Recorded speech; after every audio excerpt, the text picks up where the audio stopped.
Something that I like to do when I decide to watch a movie for the first time is knowing as little about it as possible before I see it. I rarely watch trailers or read synopses. Unlike when I'm witnessing a movie unfold in front of me, its story, its themes, and its perspectives as I'm watching it. In the case of New Order, all information I knew was that it was directed by the internationally celebrated Michel Franco, who has won multiple awards in film festivals like Cannes or, in the case of this movie, the Grand Jury Prize in Venice. I'm saying all of this because I was completely unaware of the controversies that this movie has generated while I was watching it. After leaving the theater with some mixed feelings and starting to look at other opinions online, it was made very clear that people are quite angry about it, being repudiated by audience and dividing the critics. Why? Well, in a nutshell, it's basically a movie that deals with inequality and comments on protests and social movements from the point of view of mostly rich white Mexicans. A popular review in Letterboxd called it Joker from the perspective of the 1%. In IMDb, the 1 out of 10 rating is the third most popular. The official trailer has a bunch of dislikes. I have seen commentaries online saying it's right-wing propaganda, some going as far as claiming it's like a Mexican version of Birth of a Nation, which is ironic because this movie is also being promoted as Mexico's Parasite, being even distributed in the United States by the same company. An ironic review for The Wrap says, "This is the kind of film that should be required viewing on yachts and private islands and at the GH and Davos conferences." Completely unaware that in Mexico articles about how dangerous this movie could potentially be have been written. But at the end, I don't think any of those assertions are correct. However, they are somewhat justified. This is not something that I'm planning to talk about regularly in the future, but the trailer for this movie, which is where the controversy started, is bad, with some scenes that show the rich as victims while the poor as the new oppressors, and some very prepotent lines like unnecessary fiction, or the description that says "so realistic you will forget is fiction," are the kind of things that created the impression that, yes indeed, Franco has his head quite deep in his own ass. To give a more global analogy that hopefully everyone can understand, imagine that in the United States, a director who happens to be white releases a trailer for his next movie where we see a happy and rich white family being brutally killed by a group of dirty and angry African Americans, and while it is never explicitly told, the protest that it depicts resembles a lot the Black Lives Matter movement. Understandably, that would be quite controversial and could be easily misinterpreted as propagating the fear that the blacks will kill the whites if they are allowed to keep protesting, and that is what the trailer for New Order basically did. But I don't like judging movies for its trailers. So, this movie can be divided into two chapters. In the first half, the most interesting and intriguing, in my opinion, depicts a rich family wedding doing what they can to ignore a protest, or rather rioting, happening somewhat close to their location. The interesting part is how the problems of the poor are perceived as just a little inconvenience for the rich. The biggest representation of this inequality comes from a former employee of the family who is begging them for a loan that he needs for his wife's heart operation. What for him is a life or death issue, for the rest of the family is just an annoyance. As time passes, the rioting becomes impossible to ignore once the protesters decide to invade the house of the rich. And here's where the problems of the story really begin, since the way it portrays these people is quite dehumanizing. First of all, when they are introduced, their appearance and pose is like something out of a horror movie, and committing some serious crimes with an impressive amount of coldness. It doesn't help that, unlike the rich, they don't get characterized. They remain as nameless individuals. Something that I find particularly tasteless is a scene that uses real footage from real protests that happened only a couple months ago. This is completely contradictory to the director's intentions, as the protests that appeared in the movie are not given a clear motivation or a direct parallel with a real social movement. They are supposed to be only motivated by a generic sense of inequality. So using that fresh, real footage while also being uncompromised with its parallels to reality was an issue that I cannot ignore and is counterproductive to the story. This is unlike the color green, which is used to symbolize the protests in the movie, but for those who may not know, is also used in some pro-abortion protests. I don't think the director used the color to symbolize his rejection of the practice. I think that was just an unfortunate coincidence that he did not foresee. As a whole, the first half is basically a commentary on the resentment of the poor against the rich, but without never going deeper than the violence they generate. The director might not have intended to judge them for their motivations, but he certainly did for their actions. The recent trial of the Chicago 7 might not look like a good comparison, as it is pretty clearly in favor of the movements it portrays, but it was much better at showing us the nuances in it. Some of the members of the anti-war groups are kind of dumb, some are in conflict or disagreement with each others, some did commit crimes, and the masses of people they lead are shown as difficult to control and capable of doing dangerous actions if allowed. None of those nuances are present in New Order. That is why I said it treats them in a dehumanizing way. Moving on, during the second half, the story transitions to a dystopian society, and here is where Franco's weaknesses truly shine the most. However, let's start by saying this first. Michel Franco is a great director. He has a good eye for composition and the ability to create a powerful atmosphere.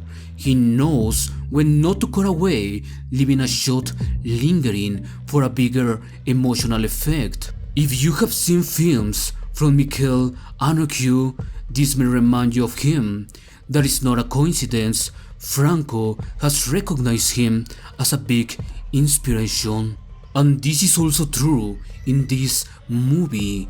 Some of its scenes are really well executed, and there are some really powerful shots here. But where in my opinion Franco has always suffered is in the quality of his scripts.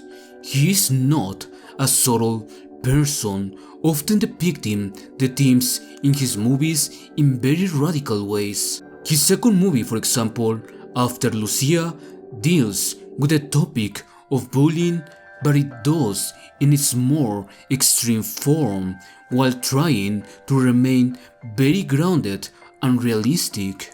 A New Order is not an exception to these habits, with moments that make me roll my eyes for how painfully obvious they were telegraphed. Near the end, I thought as a joke that something specific was about to happen, and then it happened, and I laughed, which means that I left the theater with a smile in my face despite its horrific content, which leads me to the fact that its content is quite edgy. It's borderline an exploitation film, prioritizing a lot the cruelty of the situations over the humanity in any of the people involved. The best example of this is located in its main character, played by Naian González Norvind, who despite her importance has very little personality traits or any character development at all. Her role is mostly about being a victim. I cannot even remember a single line she said. Parasite, which, as I mentioned before, has been compared to this movie, has subtleties in it, like the ending, which, without giving spoilers, has implications that are not shown or told, but are there. Meanwhile, in New Order, we had the biggest protest in the history of Mexico.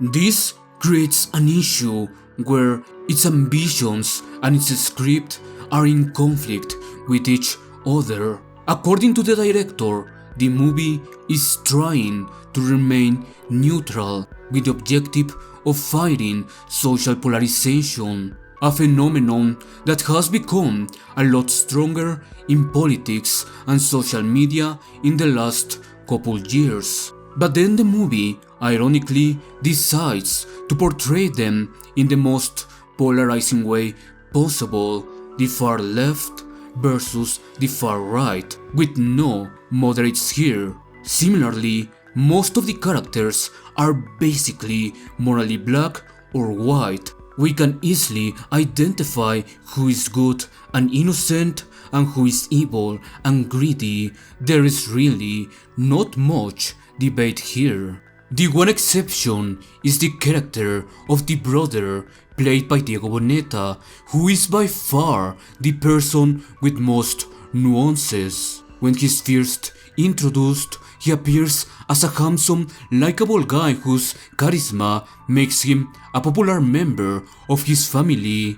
When the old employee that I mentioned before appears, his arrogance and disdain becomes present. Although throughout the rest of the movie it is very easy to have sympathy for him, at the end he is reaffirmed as an ass. And those elements together are what makes him the most interesting character, but he is the exception. Now, because of its controversies previous to its release, not enough has been said about the second half and the way it portrays the army as the real overall villain, which is a huge topic in this movie. A militaristic nightmare where liberties are suppressed and soldiers become the maximum authority is what the movie criticizes almost exclusively during what is basically a chapter 2 in the story. But once again, because of its lack of subtlety, the message becomes pretty easy to digest. Anarchism bad, fascism bad. Wow, unregulated extremes are bad, nobody has ever thought about it. But I bet you never see this one coming. There is corruption in the government.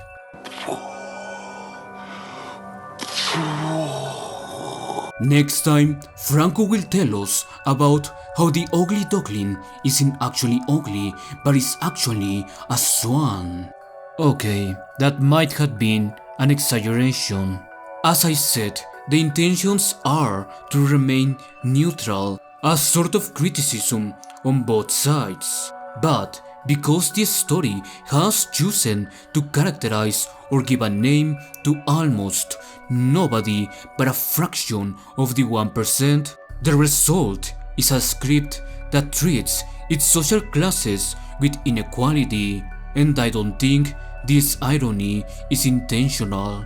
Most of the consequences from a fascist military nation, like 80% of it, are told from the point of view of the rich, despite the fact that their social class has neither historically nor currently been known for being the targets of this kind of repression. I mean, when was the last time you heard about a rich white person suffering from police abuse? And it's not that I think that no tragedy can ever happen to the rich or that they are not allowed to be sad. That would be indeed quite dehumanizing. I actually think their story may have worked individually if it wasn't contextualized during an event that is happening nationwide. As it is, by paying so much attention to them, it has the consequences that in comparison, the poor and their suffering is treated as more of a subplot, an afterthought for how little time it invests in them. But this is not even the end of the unbalancement. Most of the people who this movie depicts as awful human beings, some of them almost cartoonishly, happen to be brown. This led to some people interpreting the movie as telling us that the brown Mexicans that are being portrayed as good people are the exception, and the white Mexicans who are shown as evil are also the respective exception. I do not agree with that statement, but as I said before, it is somewhat justified, as the root of this perception derives in its unbalancement and priorities. On the other hand, the military intervention is meant to be a contrast to the protesting and antithesis to the more libertarian side of things. But because the army took power as a consequence of social movement, this has also been interpreted as, once again, blaming the poor, brown, and indigenous people of Mexico for inducing this change with their actions. As we can notice, the story can so easily be twisted in the favor of the rich.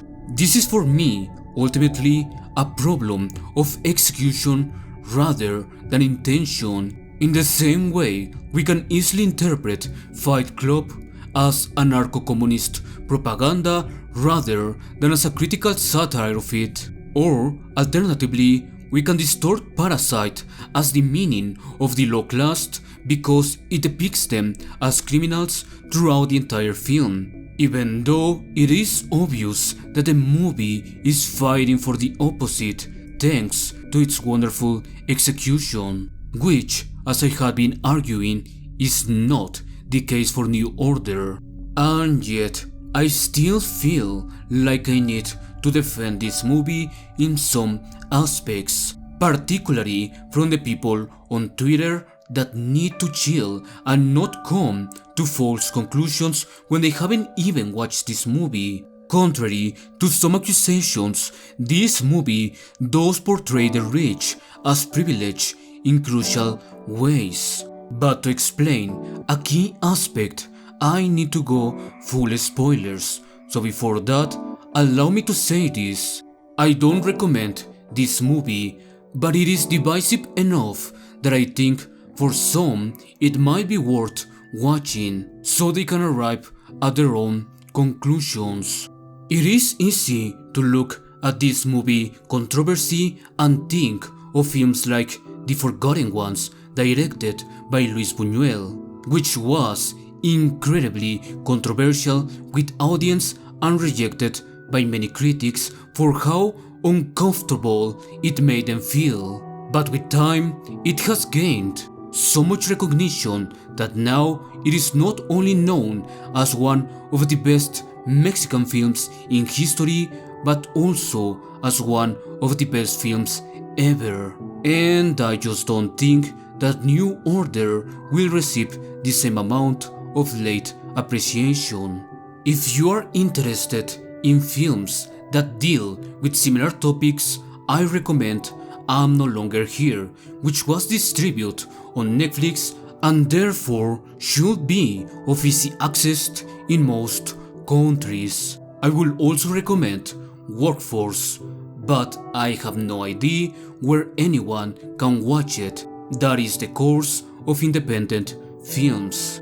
Finally, and while it is not Mexican, I recommend the old documentary Far From Vietnam, which depicts what the filmmakers classified as a war between the rich and the poor.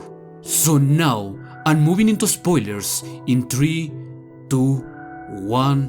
One thing said from the beginning is that the rich family is using the wedding to empower the relationship with some political figures. As the story progresses and we see the changes in the social system that I've been referencing, it is established how the life of a common citizen is drastically altered. But for the rich, things go relatively back to normal. Even in this context, they have power, influence, and money.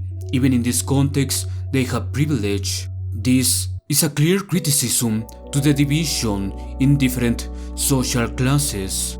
Nonetheless, they lose loved ones, and as Franco has said in multiple interviews, in the end, nobody wins, everyone loses something or someone. But by doing this and criticizing both sides in its extremist manifestation and without more social context, Michel Franco inadvertently advocates and justifies the status quo by claiming with his script that things can only get worse regardless of the direction we move.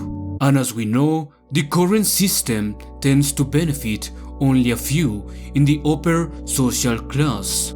So this movie represents a warning of the consequences that await those marginalized that might desire to express their voice, and an alert or threat to those privileged, particularly the wealthy, that may fear progress.